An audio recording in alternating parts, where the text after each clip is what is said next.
world communism has gained an enormous advantage, and the fog of uncertainty which obscures the future from all our eyes has deepened immeasurably. Today, China is politically and geographically divided. There's the Republic of China, which is the legal government of all China, but which now occupies only the island of Taiwan. And there's the communist regime on the mainland, which is known as the People's Republic.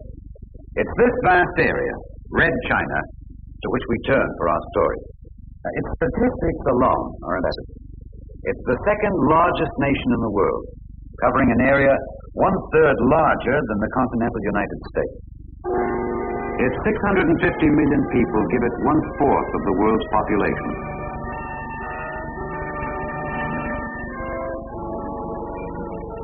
Its landscape is studded with stunning relics of a civilization that reaches back 4,000 years into the haze of antiquity. A civilization which began producing an exquisite art centuries before ancient Greece reached her days of glory. Which from its earliest times sought to find the divinity at the root of man's being. Which developed and gave to the West the art of printing and the tool of gunpowder, both with their profound effect on man's history. But this ancient and civilized land lies today in the grip of a despotic power, which is attempting to change the course of Chinese history with cold efficiency. And with a ruthlessness capable of such terror that even those of its victims who have escaped it feel their lives shattered by the experience. And when Chinese communist soldiers march, the world watches uneasily.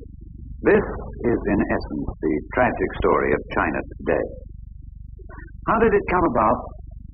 Well, to understand it, we must look back briefly over the course of events of China's modern period. We can begin with the year 1911. In that year, a revolution overthrew the last of the dynasties to govern China from its earliest period and established a republic. Now, as history moves, this revolution was inevitable. The Western world, for all its slower start, had overtaken the Orient, and China, at the turn of our century, was a backward nation. Its military power in the hands of various warlords who controlled their own provinces, vulnerable to the ambitious designs of more powerful foreign nations. The purpose of the revolution was to unify China and make a modern state of it. By the late 1920s, China was beginning to find that unity it so desperately wanted, and it was enjoying an unprecedented progress in all phases of national life.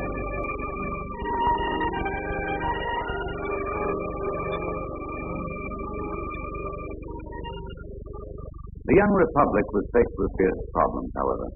One was a strong communist party. The Chinese communists, with assistance from the Soviet Union, began as soon as possible to use a technique with which the world is now sadly familiar.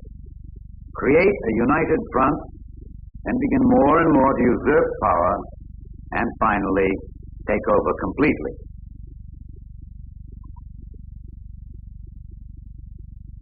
In 1927, China's leaders, believing the communists intended to destroy the democratic spirit of the revolution, moved swiftly against them, ousting them from their positions of power. The communists took up arms against the nationalist government and touched off the civil war that was to split China for more than 2 decades. At the same time, they set about building up their own strength, particularly in the rural areas, where they were led by a fiery radical named Mao Zedong, who believed that a communist revolution in China should be built on the misery of the peasants. The Republic's other major problem was Japan, which had been posing military trouble for China since the turn of the century. In 1931, Japan invaded and took over the Chinese province of Manchuria.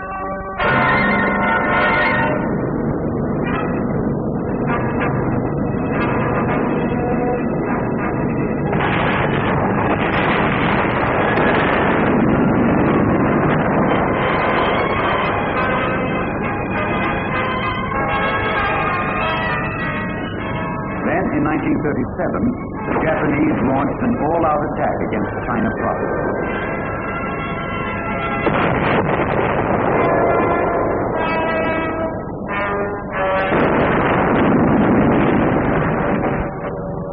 In the crisis, Chiang Kai-shek, leader of the nationalist government, called on all elements of the Chinese nation to unite to defend the homeland against the invaders.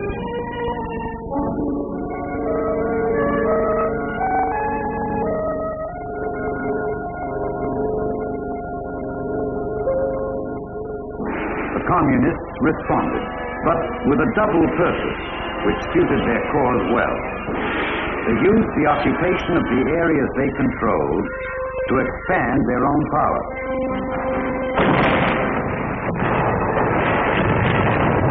For more than 7 years, war raged through the Chinese land.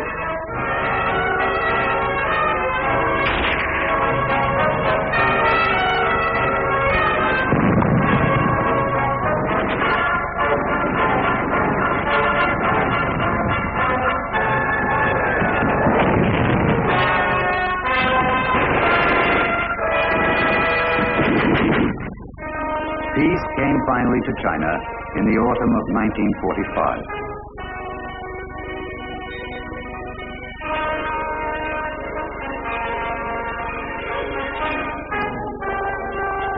The shattered could hope with the rest of the world for a return to peaceful pursuits.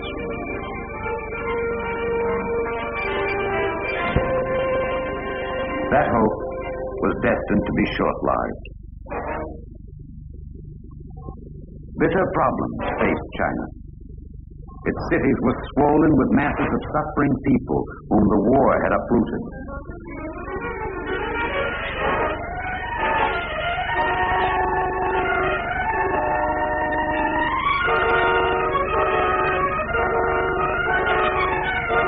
Starvation stalked the land.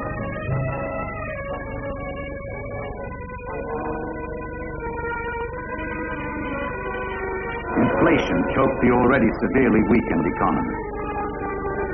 But the country set to the task of putting its shattered house in order. Chiang Kai-shek, elected president after the war, pledged himself and his government to a steady, consistent effort to bring a new day of hope to China after the years of suffering.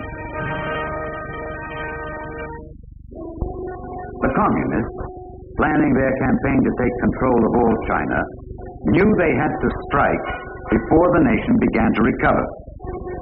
They were in an excellent position. The scattered areas controlled by them before the war had grown until they covered large parts of North and East China.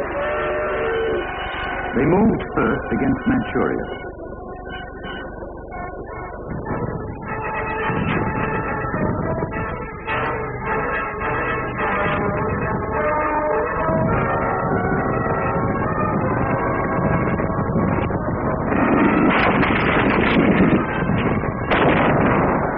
Manchuria fell to the communists in 1948.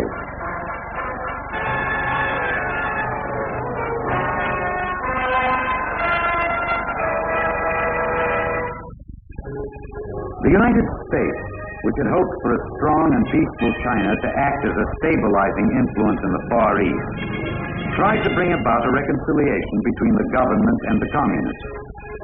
General George Marshall headed a mission which produced a ceasefire of short duration, but not the peace it tried to get. The communists, powerful and confident, scented victory.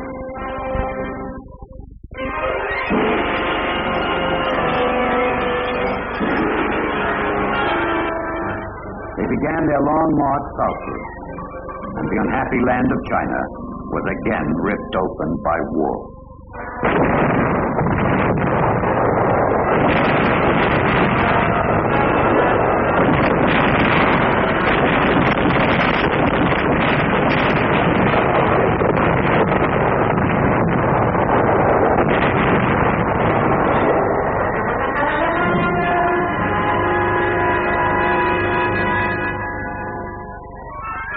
With every area they took over, the communists strengthened their hold on the people by redistributing the land and promising heaven on earth when all China was finally red.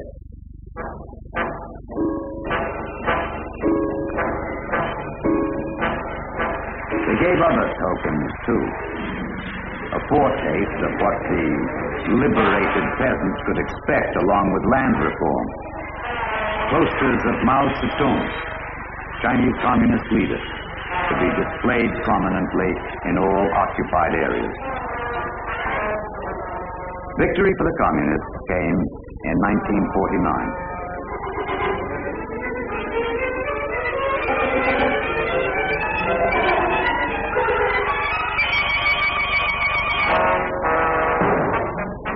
The defeated nationalist government retreated to the island of Taiwan.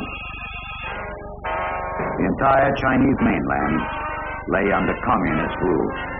On October 1st, 1949, the Chinese People's Republic was established at Peking. For China, for the world, a new era was beginning. The Chinese Communist Revolution and the regime it created are now more than 10 years old. How has Red China fared in that time? Well, some of the answers are impressive. Chinese life has in many substantial respects been reshaped. All Red China is today involved in a mammoth effort to change overnight, as it were, a nation which was backward and deficient by Western standards into an effective modern power. One with aims in short time to overtake the West. New industrial plants and facilities have grown up. Production of steel and other materials has increased dramatically.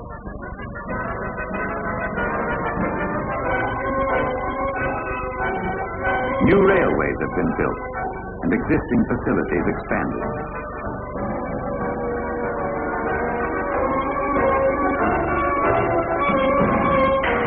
New harbors have been completed. Industrially, Red China presents the picture of a sleeping giant rousing to life. Agriculturally, the story is much the same. A Herculean effort goes into increasing the nation's agricultural output. In the late 1950s, most of Red China's 500 million farmers were organized into cooperatives or communes. This attempt at collectivization is relaxed somewhat now, but the group effort to produce new records for food and other farm products goes on.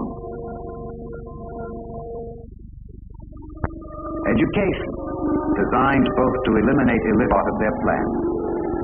Increased industrial production, accelerated agricultural output, emphasis on education. Surely these are healthy signs for a nation. And they are. But they do not alone begin to tell the story of Red China's transformation. For they are accomplished only with a rigid and inflexible dictatorship which controls completely not only the economic life of the nation, but the individual lives and thoughts of its people as well. When people vote in Red China, they vote the communist way. One party, one set of candidates. One party, one set of candidates. And yet, the communist masters tell the people, this is democracy. Now, how can they do it? Well, this gets to the nub of the real revolution which China is undergoing. A revolution not only industrial in character, but one aimed at transforming the human mind. Words, like values, all take on new meanings and new shapes.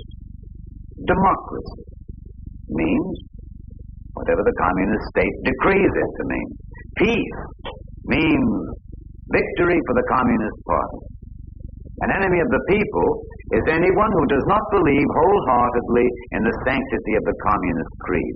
An imperialist country is any nation which will not bow to the communist desire for conquest. Now, the United States, because of its stated intention of holding the line against further communist aggression anywhere in the world, has earned the implacable hatred of the Chinese communists.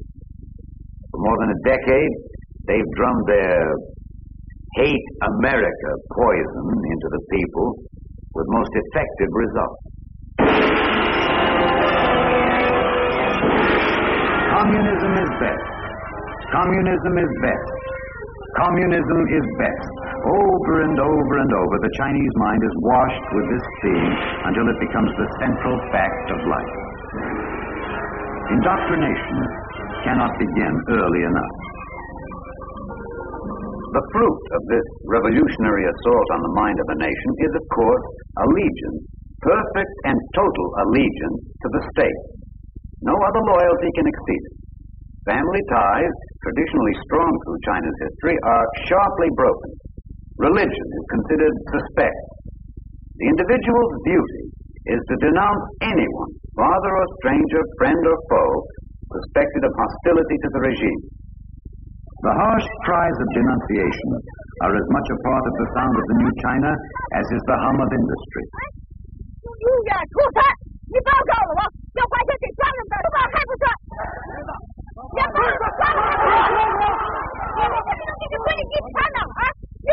Such vast reshaping of the traditions and cultural patterns of a people cannot, of course, be accomplished easily, or without bloodshed. This one least of all. Wholesale executions colored the earth of China in the early years of Red rule. Entire classes of society were slaughtered. Prisons were filled with so-called enemies of the people, many of them missionaries who had lived in peace with the Chinese for years. Nor can such monumental control of the mind by totalitarian methods be accomplished without creating resentment. And certainly there can be no doubt that there is resentment in Red China today over the repressive measures used by the state. What we cannot know, however, is the extent of that resentment in the minds of the people, or how it might one day manifest itself. For Communist China uses fear as a weapon to keep the people in line. In a totalitarian state, terror is the substructure on which power is built. The power of Red China today is a fact of high importance in the world of the 1960s. Its armed forces are trained, skilled, and increasingly well equipped. Its human resources are disciplined and plentiful.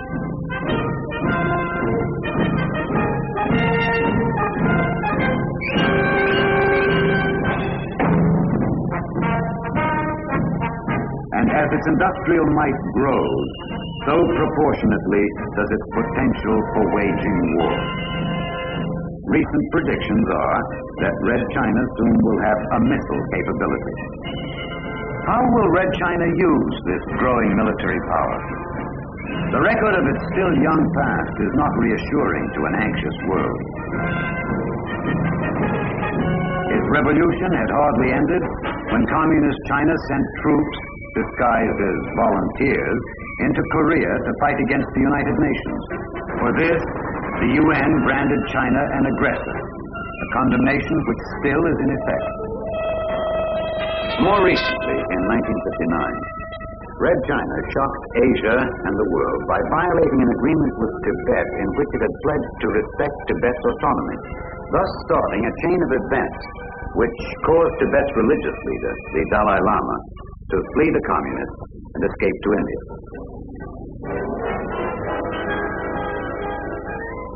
Today, the Chinese Reds ruthlessly impose their control on their Tibetan neighbors. Also in 1959, India, which had shown a friendly attitude toward the Chinese communist regime, protested strongly against what it said were Red Chinese efforts to appropriate some 40,000 square miles of Indian territory. Now, in all these ways, the Chinese communists have shown to the world at large, and to their neighbors in particular, the true nature of their aggressive intentions. One of the clearest demonstrations of its belligerent attitude has been its unceasing hostility to the government of the Republic of China on Taiwan. On this island, the Chinese nationalists have built a thriving and industrious community, one of the strong bastions of anti-communism in the Far East.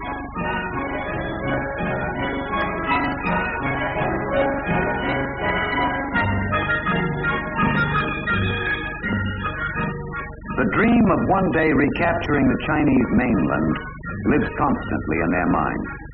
And they are encouraged in this dream by the indications of unrest on the mainland under the repressive measures of the communists. In the meantime, they keep themselves strong enough to meet whatever threat the communists pose.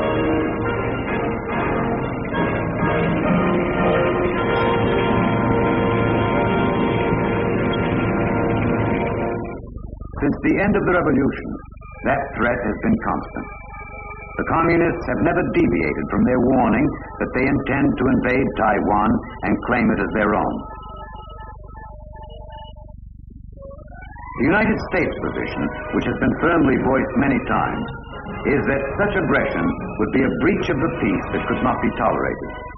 To back up its contention, the United States keeps the 7th Fleet and other military forces in the area to preserve the status quo, uneasy though it is. Also designed to promote peace through strength is the Southeast Asia Treaty Organization, made up of the United States and other anti-communist nations determined to permit no further communist aggression in this part of the world. In these ways, Red China has been checked from exercising its aggressive ambitions. But the threat that this country poses shows no signs of disappearing. It lives and flourishes in the cynicism Red China betrays when it discusses the issue of peace or war.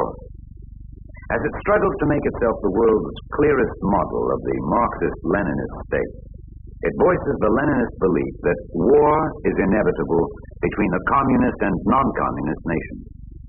Even when this attitude puts it at sharp variance with the peaceful coexistence stand taken publicly by its sister communist state, the Soviet Union. But this is only one of the differences which the last few years have brought to light between the two communist nations. How strong is their alliance? They are bound together by a formal treaty of friendship and assistance pledges, in addition to their ideological ties.